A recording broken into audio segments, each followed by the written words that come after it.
cómo afecta al mundo, cómo nos afecta a Estados Unidos, obviamente, cómo repercute el dólar en nosotros, pero sobre todo, cómo es ese riesgo financiero que estamos manejando desde los hogares, desde el trabajo, cómo está nuestro sistema de ahorro.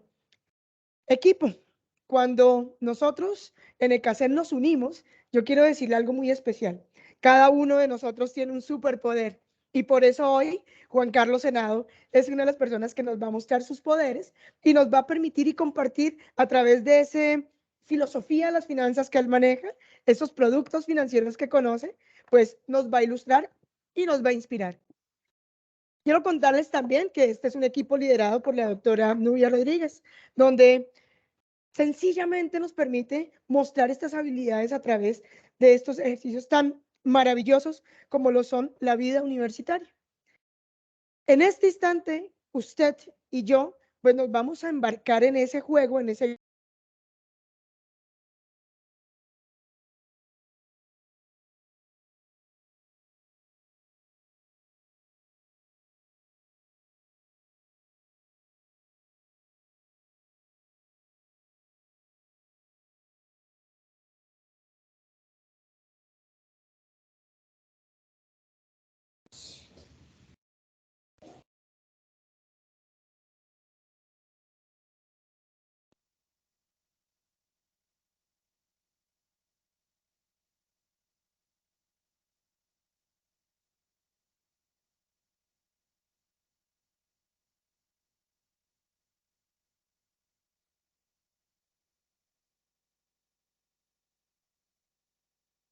Katy, nos quedamos sin imagen. No sé si es tu caso, el caso general o solamente el mío.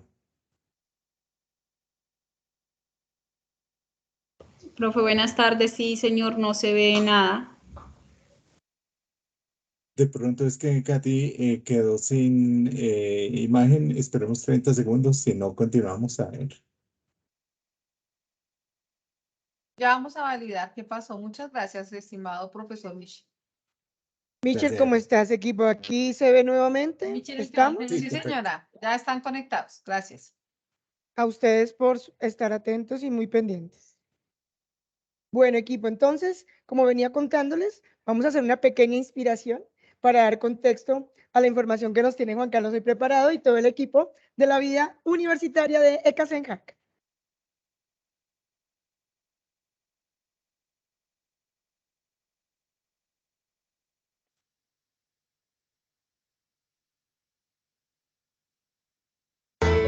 Finanzas seguras, tranquilidad futura. Hoy presentamos los productos financieros.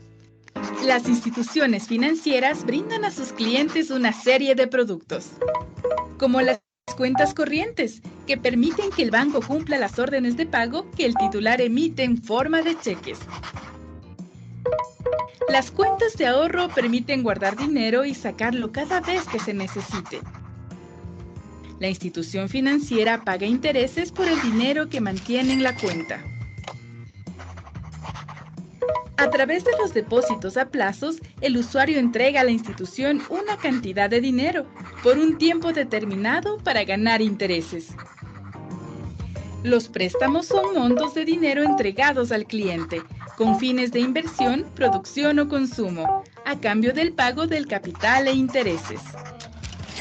Las tarjetas de crédito ayudan a hacer consumos aunque no se tenga dinero en efectivo, pues se pagan tiempo después, con o sin intereses. Los productos financieros son una gran opción, si se manejan con responsabilidad y buena planificación.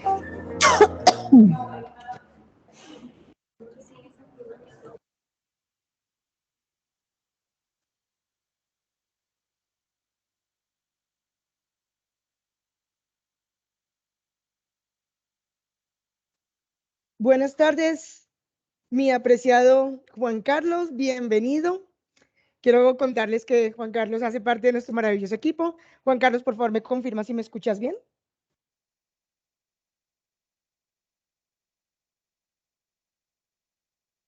Tienes cerrado Juan, el abre tu micrófono, micrófono. Juan.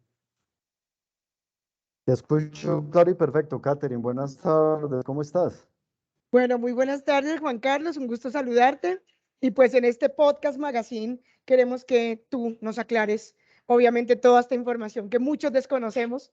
Y pues, qué mejor que una persona que conozca el tema nos ponga en contexto de cómo se está manejando este tema financiero, no solo a nivel mundial, sino también personal. Entonces, no siendo más, Juan Carlos, bienvenido y adelante.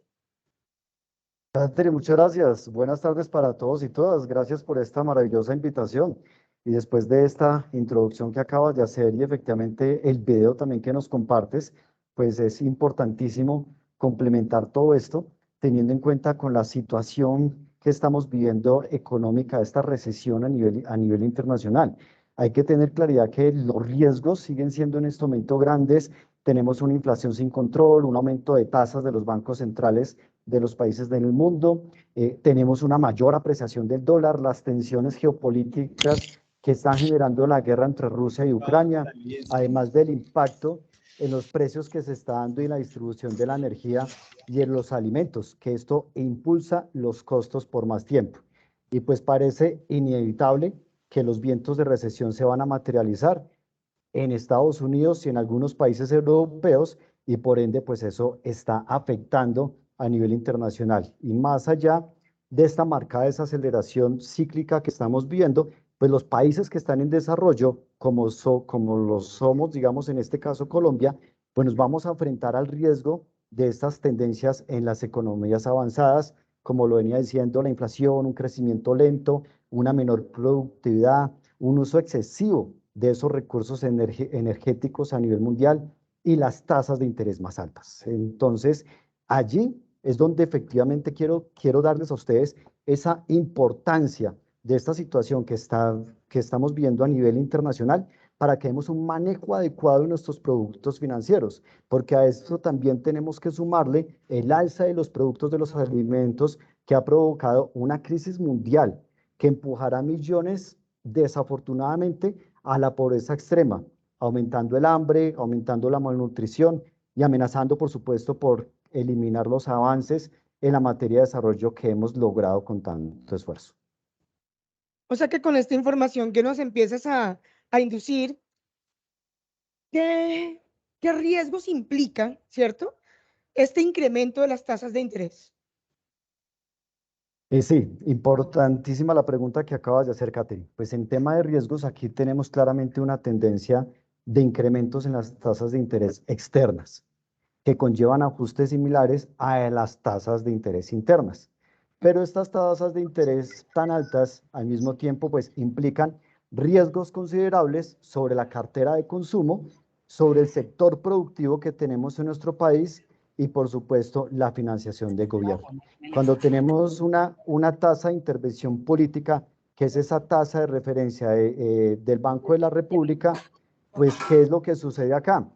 Que el emisor, que es el Banco de la República, se ve obligado a subir las tasas porque para el banco como tal es muy difícil no seguir las decisiones internacionales. Es decir, si todos los bancos centrales del mundo están aumentando tasas de interés, le queda muy difícil al Banco de la República no hacer caso a ello. Entonces, efectivamente, tiene que entrar también a aumentarlas. Este es uno de los principales riesgos efectivamente que implica, porque va a encarecer absolutamente todo. En ese contexto que vienes como tejiendo, me disculparás si te hago de pronto algunas preguntas que no estén como tan bien encajadas, pero quiere decir que tal vez esa generación de empleo va a estar en riesgo también. Así es, Catherine. Desafortunadamente, lo que se avisora es un riesgo ahora mucho más grande de llegar a una desaceleración profunda de la actividad productiva, y si entramos en esa desaceleración, pues por ende vamos a tener efectivamente un incremento en la tasa de desempleo. Aquí, ¿qué es lo que sucede? Tenemos un aumento latente de tasas de interés de política llevados a cabo durante el último año, que no ha logrado contener el aumento y ese incremento que se viene dando de la inflación.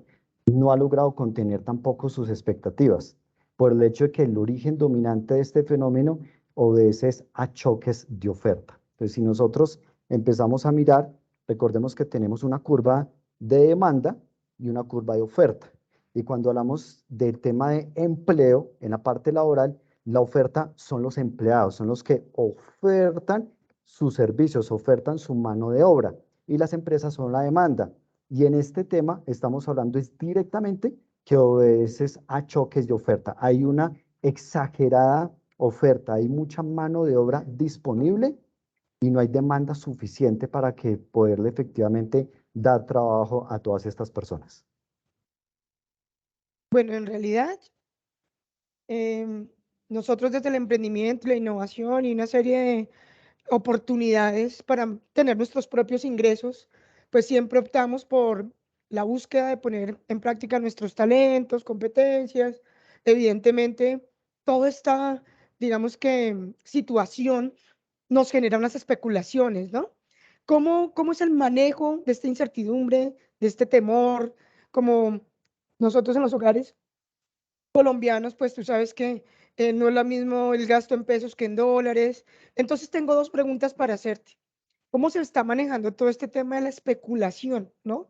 Hay mucha tensión de si nos suben las tasas, si las bajan, si definitivamente vamos a tener un riesgo más complejo en ese crecimiento de inflación.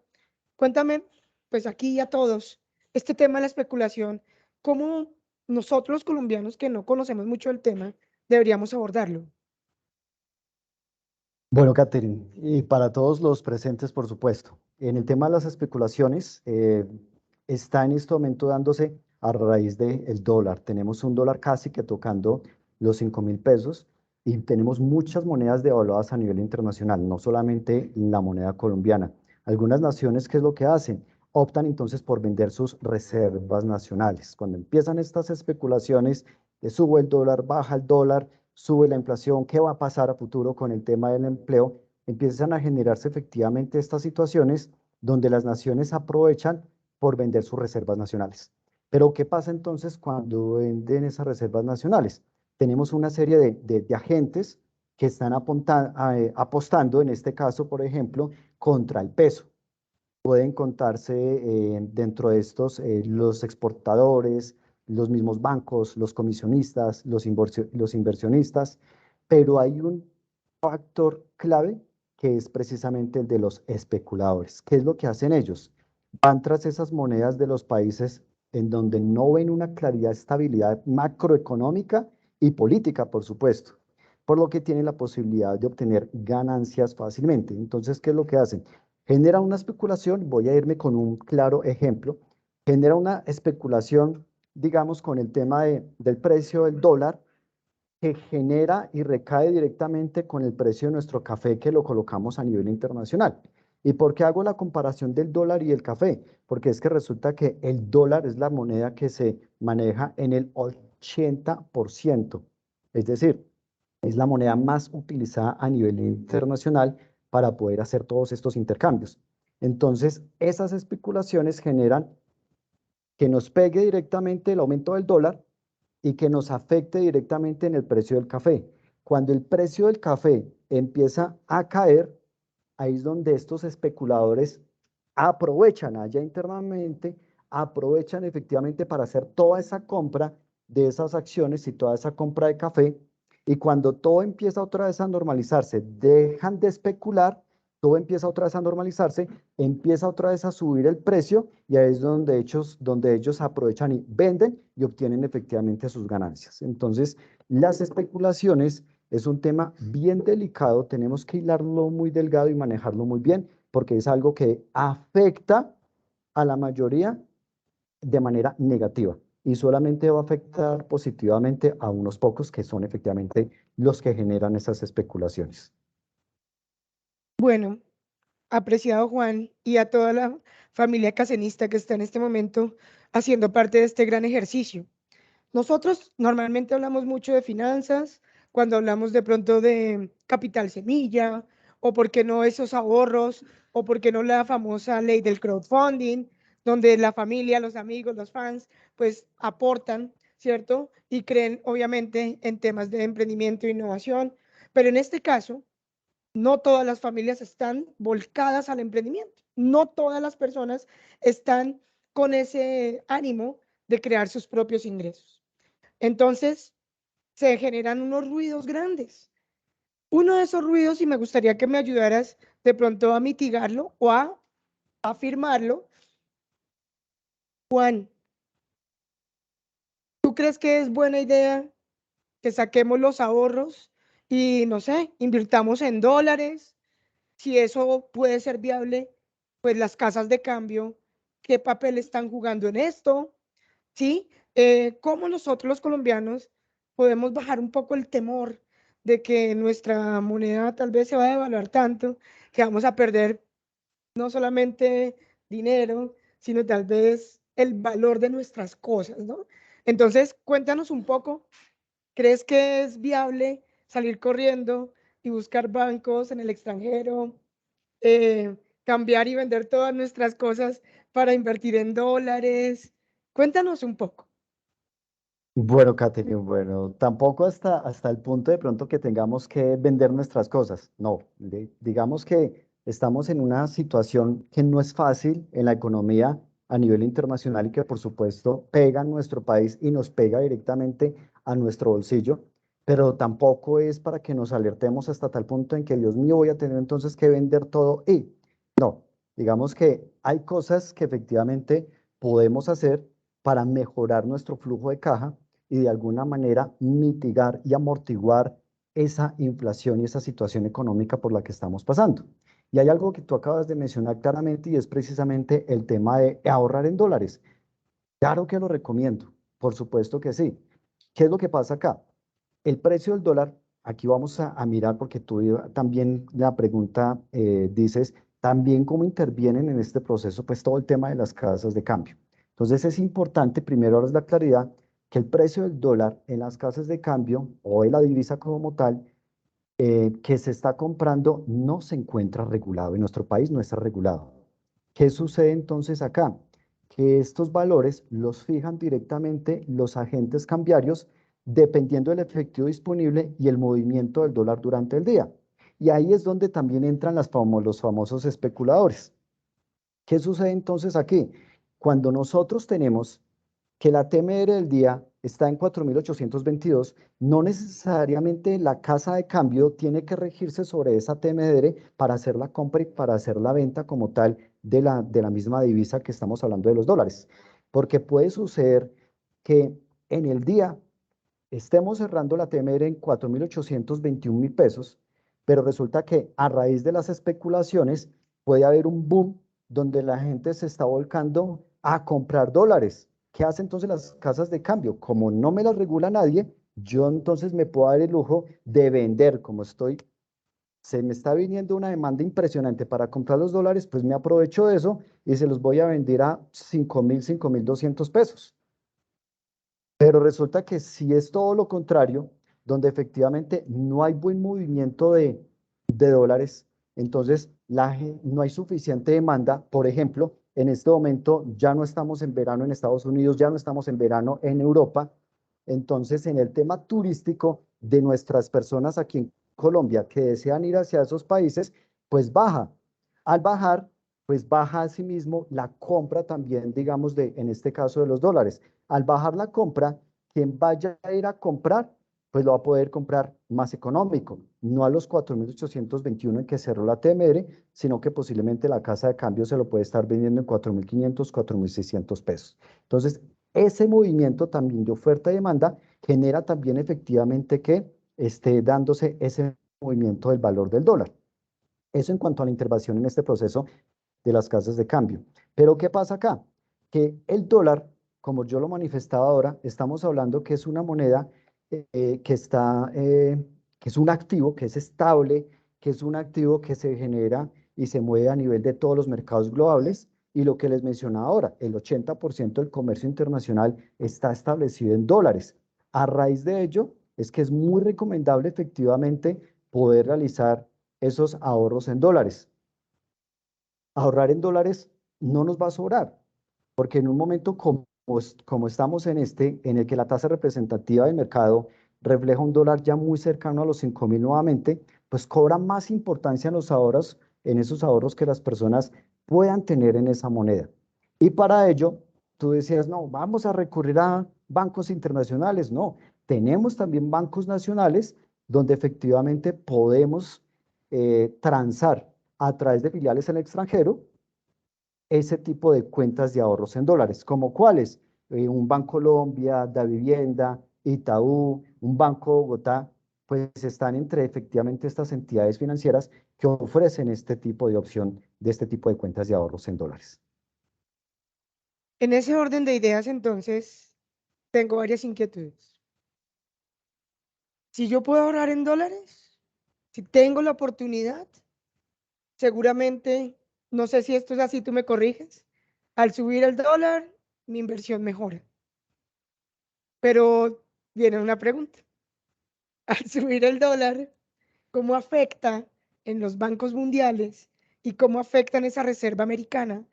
Porque creo que este año ha sido el clímax de las subidas de las tasas de interés. Entonces, pienso que hay algo que creo que tú me puedes organizar mejor la cabeza y es lo siguiente. Si yo quisiera comprar casa, si yo quisiera de pronto remodelar mis cosas, ¿por qué no créditos de libre inversión? Mejor dicho, me gustaría que empecemos a entrar en ese tema tan álgido y tan malentendido a veces, que son las tasas de interés. Dentro de las tasas de interés, hay varias personas que le dan muy buen manejo a sus tarjetas de crédito. Hay otras que no. Hay otras que infortunadamente creo que abren un huequito y otro huequito y otro huequito. Y pues me gustaría saber varias cosas. La primera, hablemos un poquito de la definición para los que estamos presentes, no solo de qué son las tasas de interés, sino qué tipos, ¿no? Pueden haber, cómo funcionan ellas. Cuéntanos un poco para que nos puedas dar esa inmersión, Juan, las tasas de interés en este momento, porque se hablan de que están muy elevadas a comparación de otros años. Ok, claro que sí, Kate. Pues primero, tener claramente la definición de tasa de interés.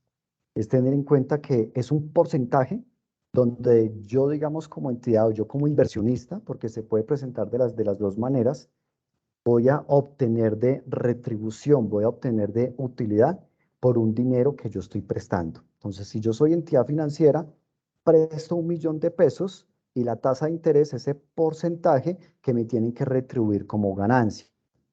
Si yo soy el inversionista, yo soy el que estoy entregando el dinero y la tasa de interés que me están ofreciendo es efectivamente la que me va a generar a mí de rentabilidad, de utilidad. Eso es efectivamente en temas de tasas de interés. Pero existen efectivamente diferentes tipos de intereses. Entonces, podemos estar hablando del interés, el interés nominal, podemos estar hablando del interés real, pero al mismo tiempo dentro de estas, dentro del sector financiero, vamos a poder estar hablando también de otros tipos de intereses, como son la tasa de renta fija y como son la tasa de renta variable, ¿sí?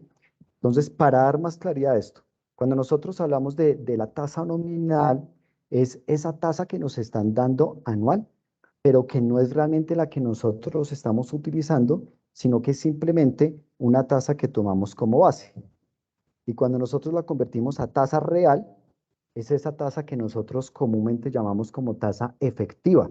Esa tasa efectiva anual, que es la tasa la que realmente va a estar generando efectivamente esa retribución de la inversión o el pago que yo tengo que estar realizando en una deuda financiera.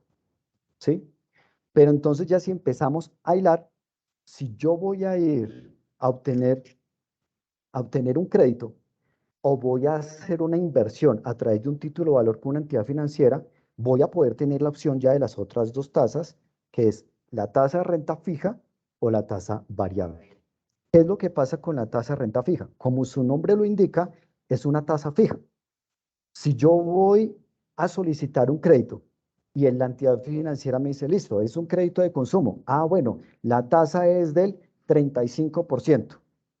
Entonces ahí estamos hablando de que es una tasa fija y que durante todo el tiempo que dure mi crédito se va a mantener esa tasa al 35% efectivo anual. Pero resulta que en vez de yo adquirir un crédito de consumo, lo que necesito es un crédito hipotecario. Ahí sí ya voy a tener la opción de decir, bueno, ¿la quiero con tasa de renta fija o la quiero con tasa variable? ¿Qué quiere decir esto? Que si es fija, el mismo ejemplo del crédito de consumo, la tasa se va a mantener durante todo el tiempo. Pero si es variable, entonces me van a dar la opción. Ah, bueno, variable con el DT más el que es una tasa inferior a la tasa que está en este momento estipulada, digamos, para el crédito de consumo, pero más algo. ¿Y qué es ese más algo? Más un DTF o más el comportamiento del VR. Y si estamos hablando de un crédito hipotecario, podría estar entonces indicando, ah, bueno, listo, entonces que sea tasa variable con el VR. Si la tasa que me están dando es del 5% más el VR, y el VR es lo que efectivamente equivale, ejemplo, a un 4%, pues entonces me va a salir en un 9%. Pero si es una inversión lo que yo voy a hacer, ya en una inversión yo puedo ir a hacerlo a través de un título o valor, un certificado de depósito a términos llamado CDT, donde yo puedo decir, vea, es que tengo 10 millones de pesos y vengo a traerlos a 6 meses. Me van a ofrecer la entidad financiera, lo mismo los dos tipos de tasa, lo quiere con tasa fija o tasa variable. Si lo elijo con tasa fija, es una única tasa y ya desde un comienzo voy a tener claridad qué rentabilidad es la que me va a generar al finalizar los 6 meses. Pero si la elijo con tasa variable, no voy a tener claridad de cuál va a ser la rentabilidad, porque allí la tasa variable que me van a ofrecer ya no va a ser el VR, sino la DTF. Y la DTF es variable, ¿sí? Así como la OR. La OR está variando con respecto a la inflación y es diaria que varía. La DTF es, se fija con respecto a la tasa fijada por el Banco de la República y es mensual que me va a ir como tal cambiando. Entonces, como puede que me suba ese variable, como puede que baje. Ahí son riesgos que yo estoy tomando por ambos lados. ¿A qué me hago referencia con este riesgo? Que si yo solicito un crédito con una tasa variable y esa parte variable sube, pues me va a salir más costoso porque se me va a ir incrementando la deuda. Si baja, me va a beneficiar porque la deuda me va a ir reduciendo. Pero si yo estoy haciendo una inversión, soy yo el que estoy llevando el dinero a la entidad financiera y me ofrecen la tasa variable, pues va a pasar lo contrario. Si sube la tasa, me va a beneficiar a mí porque soy el que voy a recibir ese retorno, ese interés. Pero si baja, pues me va a perjudicar porque voy a recibir entonces un menor retorno, ¿sí? Eso es lo que nosotros tenemos que tener en cuenta y los riesgos que efectivamente asumimos dependiendo de la selección del tipo de tasa y el tipo de producto que nosotros vayamos a solicitar. Y en este momento, pues efectivamente tenemos unas tasas de interés, como ya todos lo sabemos, muy altas. Entonces, estos tienen una afectación directa sobre las obligaciones vigentes de las personas que tienen estos créditos. Las personas que en este momento tienen efectivamente créditos y vienen manejándolo desde años atrás, pues digamos que lograron tener unas tasas de crédito bajitas. Pero las personas que recientemente vienen adquiriendo créditos, y ojo, mi sugerencia es, no soliciten créditos ni en noviembre, bueno, noviembre ya terminó y estamos a 30, no soliciten en diciembre, no soliciten en enero, no soliciten en febrero, no soliciten en marzo. Quédense quietos durante el primer trimestre del 2023.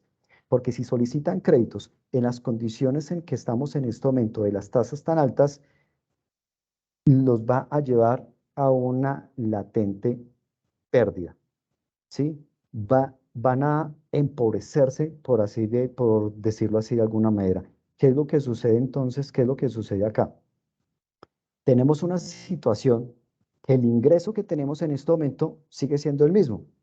Este no va a aumentar. Al ser efectivamente el ingreso el mismo, la inflación genera que todos los demás, lo que es el producto, digamos, de la canasta alimenticia, se incremente, por ende mis ingresos de alguna manera pues están disminuyendo. Y si voy a entrar a pagar cuotas más altas, voy a entrar a tener pérdidas. En el mejor de los casos, reporte a data crédito. Entonces, en este momento, quedarnos efectivamente quietos con esa solicitud de esos productos y colocándolos simplemente en cifras directas. Si yo voy a hacer una inversión en un CDT, lo que hace un año por 1 millón de pesos, me pagaban en un año 40.000 pesos de retorno de esa tasa de interés. Si yo en este momento hago esa misma inversión de ese mismo millón de pesos por un año, me van a retornar 140, 150.000 pesos, porque es que la tasa de interés alzó no solamente para esos productos de créditos, sino también para los productos de inversión que también nos van a favorecer.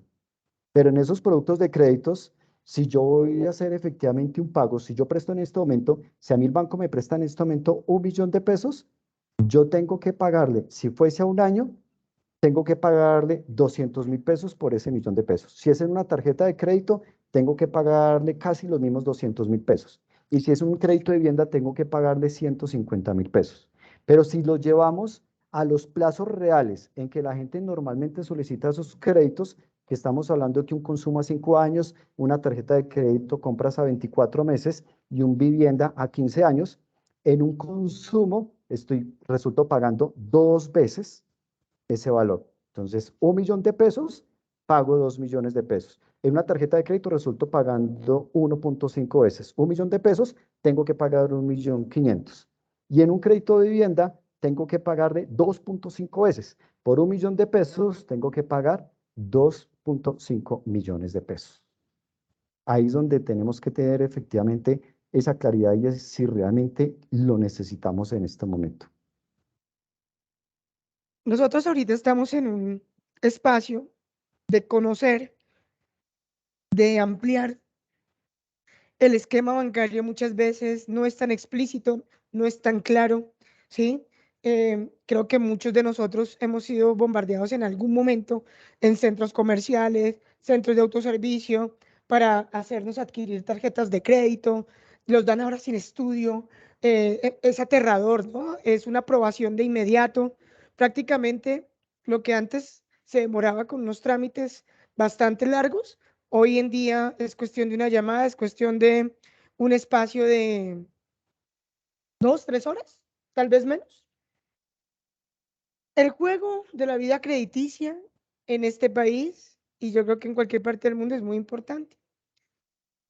Con lo que tú nos estás diciendo y toda esa cantidad de información, que es mucha información, espero que la podamos ampliar en un futuro lentamente. Pero más allá de eso, me gustaría que habláramos de 2 cosas. El método del efecto de nieve, de la bola de nieve, y el método avalancha. Me gustaría que te tomes como muy minuciosamente de qué se trata cada método y seguramente cómo nos van a impactar de manera positiva para, obviamente, no entrar en un juego tan difícil como lo es las deudas y no darle manejo a las mismas. Cuéntanos un poco de qué se tratan los 2 métodos. Ya estamos entrando en una fase muy interesante de nuestra charla, me gusta mucho. No quiero que se me acabe, pero estas preguntas son cruciales. Cuéntanos, Juan.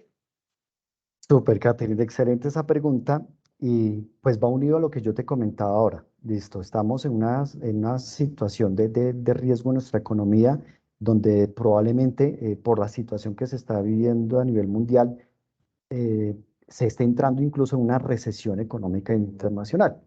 Y cuando nosotros hablamos de recesión económica, pues primero tener efectivamente la claridad que esta solamente se puede dar, sí, y solo sí, la regla claramente lo indica, cuando el Producto Interno Bruto es negativo durante 3 trimestres seguidos. Y encontramos que efectivamente a nivel de, por ejemplo, Estados Unidos y en los países que son potencia mundial, llevan ya 2 trimestres seguidos donde su Producto Interno Bruto es negativo. Pero esto no quiere decir que entonces nos vamos a alertar a entrar a vender todo para irme a invertir. Entonces, ¿ahora qué voy a hacer con las deudas? No, ahí es donde nosotros efectivamente tenemos que tomar las cosas con calma, respirar profundo, pensar bien. Ya adquirimos unas deudas, entonces aquí es donde les doy la buena noticia. Esas deudas que adquirimos, pues efectivamente hay un salvavidas para que efectivamente no nos veamos afectados por las mismas. Y dentro de estos salvavidas, desde hace muchísimo tiempo, nosotros venimos escuchando hablar acerca del método de bola de nieve como tú lo manifiestas. Ya ahorita no estamos utilizando casi el método de bola de nieve, sino más el método de avalancha. Pero entonces quiero darles claridad porque efectivamente ambos métodos es posible que los estemos nosotros utilizando. Cuando nosotros hablamos de bola de nieve, ¿qué significa? Empezamos con algo pequeño y a medida que va rodando, cuando va rodando en la nieve una bolita, ¿qué es sucediendo? Se va agrandando, se va agrandando, se va agrandando. A eso hace referencia el método de bola de nieve. Y cuando hablamos en estos productos financieros, lo que hacemos es liquidar lo más rápido posible el préstamo más pequeño que se tenga. Entonces, el método de bola de nieve es, cojo el préstamo más pequeñito. Generalmente se utiliza mucho en tarjetas de crédito, pero también se puede utilizar, por supuesto, en los demás productos. El método de bola de nieve, ¿en qué consiste? Tomo el crédito en el valor, que el valor sea más pequeño y apunto a pagar lo más rápido posible ese crédito. La cuota que yo dejo de pagar de ese crédito me va a servir para acumularlo con la cuota que está un poco más grande del siguiente crédito en tamaño. Y de esa manera voy sucesivamente finalizando, culminando la cancelación de esos créditos. Repito, empiezo desde más pequeño, luego el que sigue, luego el que sigue, y dejo de último el crédito más grande. ¿Qué es lo que pasa con este método de bola de nieve? Que para mí es muy gratificante. Cuando hablo para mí, no Juan Carlos Henao, sino cuando hablo para mí, cualquiera de los presentes, de los oyentes, puede ser muy gratificante cuando yo veo, uy, ya pagué esta deuda, oh, ya me libré de una, y es motivante cuando ya me siento de que ya hay una deuda menos y voy ahora a apuntarle a la otra. Digamos que eso es lo que genera efectivamente ese método de bola de nieve. Pero ahora tenemos ese método avalancha. Yo como financista lo que recomiendo es efectivamente ese método avalancha. ¿Y a qué hacemos referencia? Lo que tenemos que hacer con este método avalancha es centrarnos en pagar primero el préstamo, pero con la tasa de interés más alta. Ojo, la tasa de interés. El método bola de nieve es el de valor más pequeño. El método avalancha ya es apuntar al que tiene la tasa de interés más alta. Porque resulta que cuando nosotros solicitamos un crédito, los primeros años le estoy pagando más a interés que a capital. Entonces, ¿qué tengo que hacer? Pues voy a pegarle a pagar primero el que tenga la tasa de interés más alto, de tal manera que no me vaya a afectar el bolsillo. Me voy a demorar más tiempo en pagar esa deuda que con respecto al efecto de bola de nieve.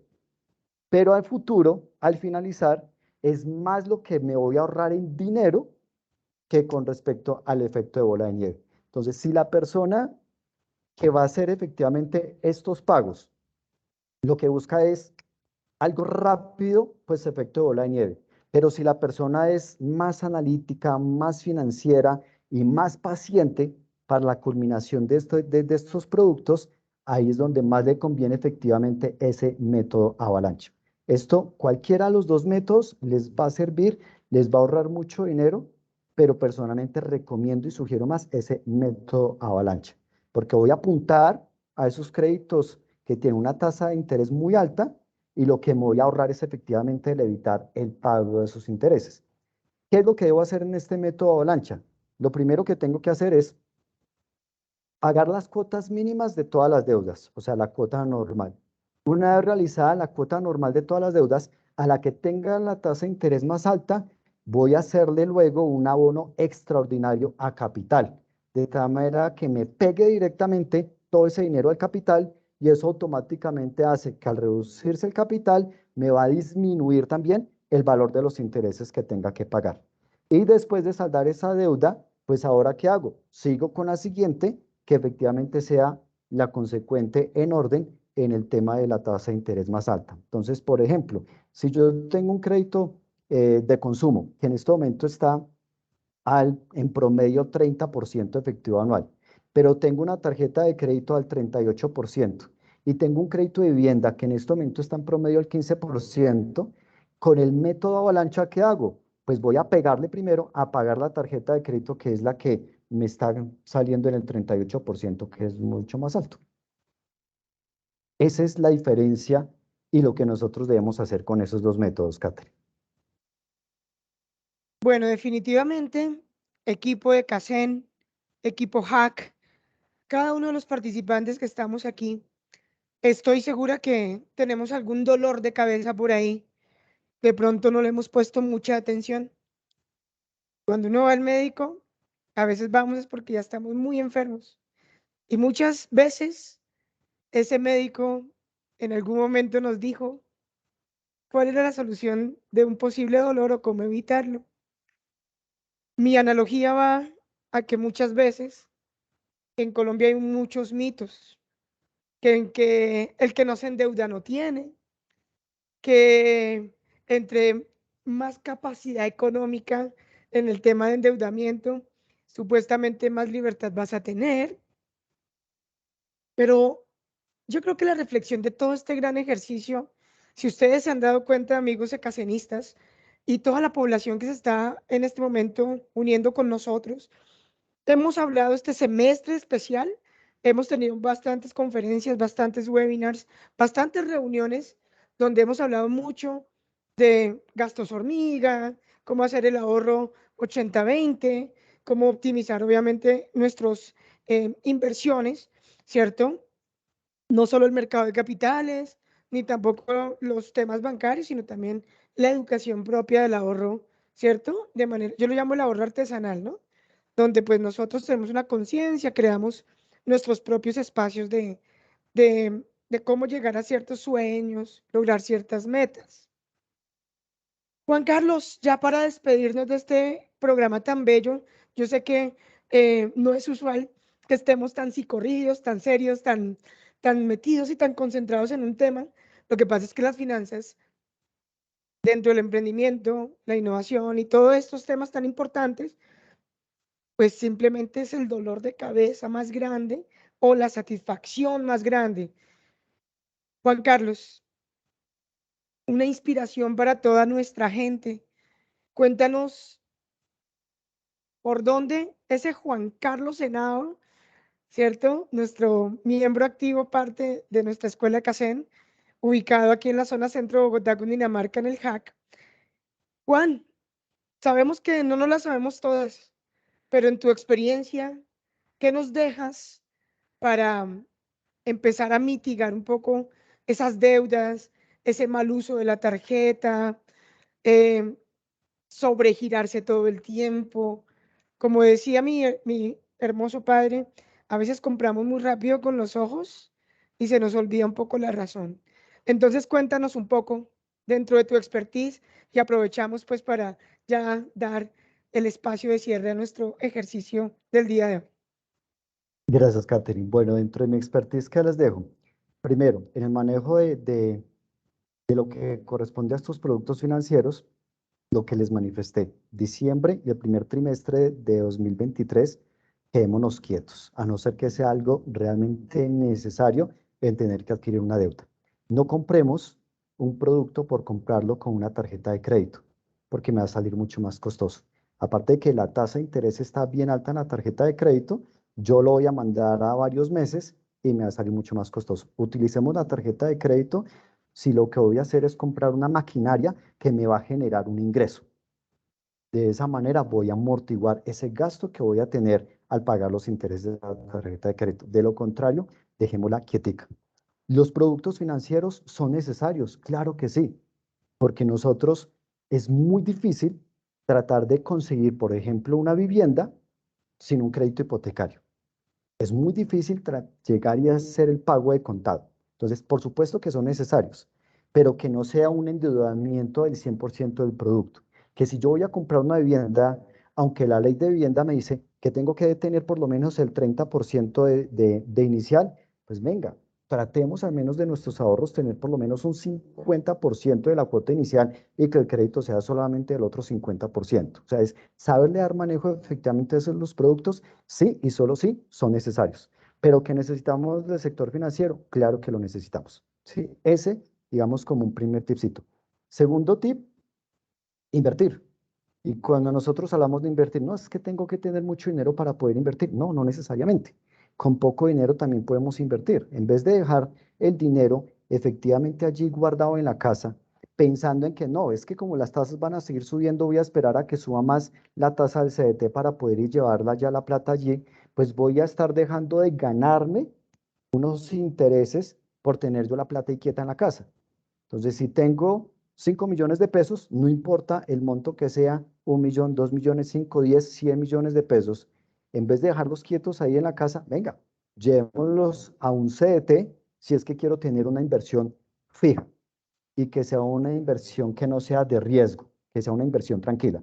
Pero si yo lo que quiero es, venga, es que tengo 5 millones de pesos y quiero arriesgarme con esos 5 millones, bueno, puedo moverme a través de la Bolsa de Valores de Colombia. No lo hagamos por fuera, porque la Bolsa de Valores de Colombia hay acciones que en este momento se pueden prestar para poder invertir. Ejemplo, Argos. Entonces yo puedo generar allí una inversión que es de mayor riesgo, claro que sí, pero no lo movamos en este momento hacia afuera porque tenemos una incertidumbre a nivel internacional que genera que esas acciones de esas principales empresas empiecen en sube y baja, sube y baja, sube y baja. Y les voy a colocar algo, estoy completamente seguro que si no todos los que están aquí presentes, la mayoría no se han dado cuenta que su fondo de pensión privada o su fondo de cesantías les dio rendimientos negativos. Si ustedes miran el último extracto, ahí van a encontrar en negativo. ¿Por qué? Porque estos fondos colocan efectivamente en esos movimientos de acciones internacionales y por la situación económica que hay en este mundo, pues bajaron la semana pasada una bajada impresionante y eso inmediatamente pega en el bolsillo de quienes, de todos. Y vayan y miren efectivamente cómo están esos fondos de ustedes y van a encontrar efectivamente que así es. Entonces, digamos que de riesgo medio, acciones, pero por lo pronto colombianas. ¿Y qué otra inversión efectivamente les sugiero? Por supuesto, el tema de finca raíz.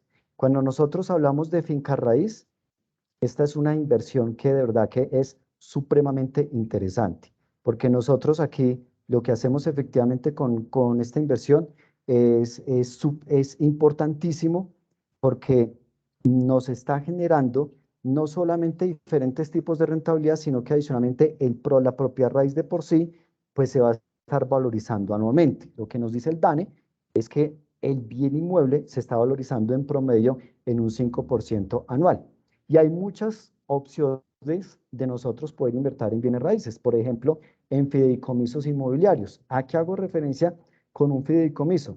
Simplemente lo que hago es, yo como inversionista, no tengo que entrar efectivamente en gastos administrativos ni más, sino que lo que hago es entregar mi dinero a una compañía fiduciaria que construye propiedades y va a administrar esos recursos. Y las ganancias obtenidas pues son repartidas entre todos los inversionistas.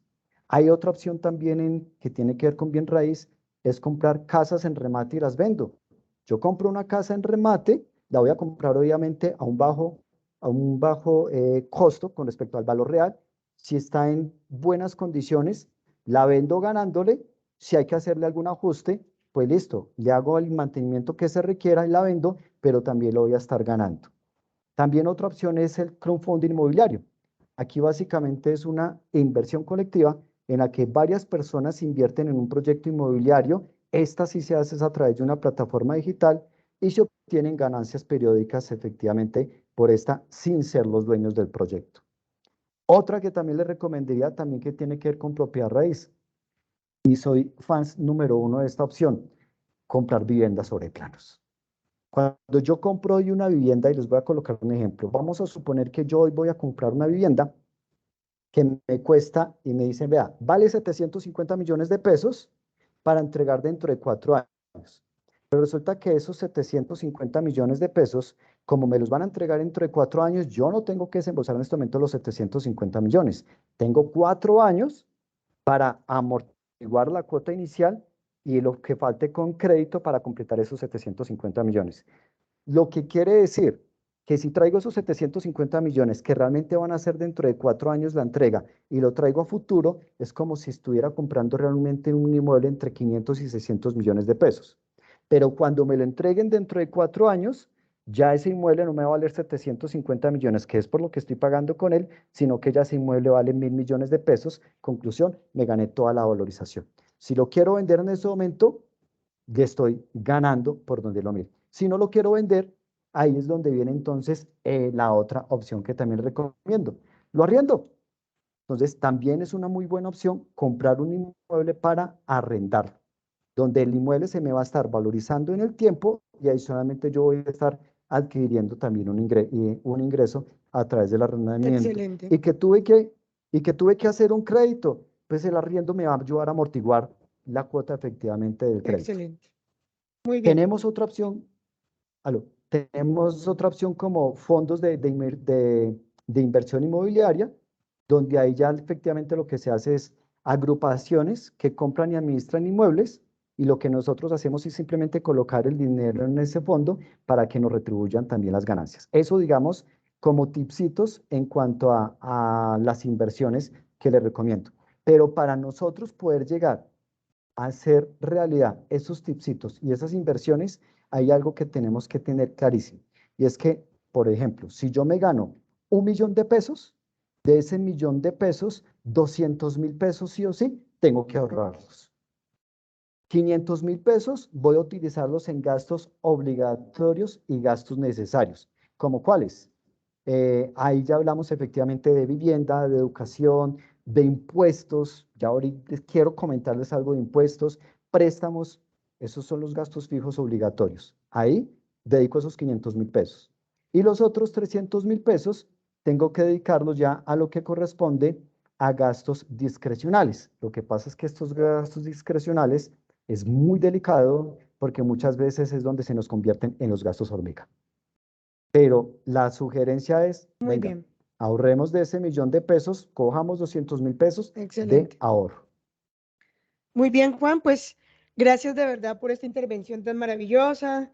Ha sido una, digamos que una inspiración, una clase magistral, pero sobre todo una información muy valiosa de tiempo real y en tiempos complejos en los que estamos de tanta desinformación. Quiero darle un saludo muy especial al equipo que estuvo organizando muy precisamente esto, el profe José, la profe Liana, nuestro profe Michel, el profe Jorge, por supuesto Juan Carlos, y quien les habla, Catherine San Juan. Todos somos ecacenistas, somos del HAC. Quiero que sepan que nos vamos a ver en una próxima oportunidad, y esta es una gran cápsula donde tú, yo y seguramente todas las personas que van a ver esta grabación, pues van a entrar en una conciencia financiera muy interesante. Así que a todos ustedes, muy buenas tardes, muchísimas gracias, y recuerden que pues vamos a dar inicio al mejor mes de todos, que es diciembre. Mucho cuidado con sus gastos, mucho cuidado donde pones tu tarjeta de crédito, y sobre todo la visión emprendedora del ahorro. Un hermoso, feliz, de verdad, ejercicio financiero que espero que tengas a partir de este momento. Ecasen agradece tu presencia, y sobre todo, pues este equipo de trabajo con todo el cariño viene a dejarte esta información. A partir de este momento ya podemos irnos a reflexionar qué vamos a hacer con nuestras finanzas. Un abrazo especial y hasta pronto. Gracias, Catherine, por tu invitación. Hasta una próxima oportunidad. Bendiciones para todos. Bye.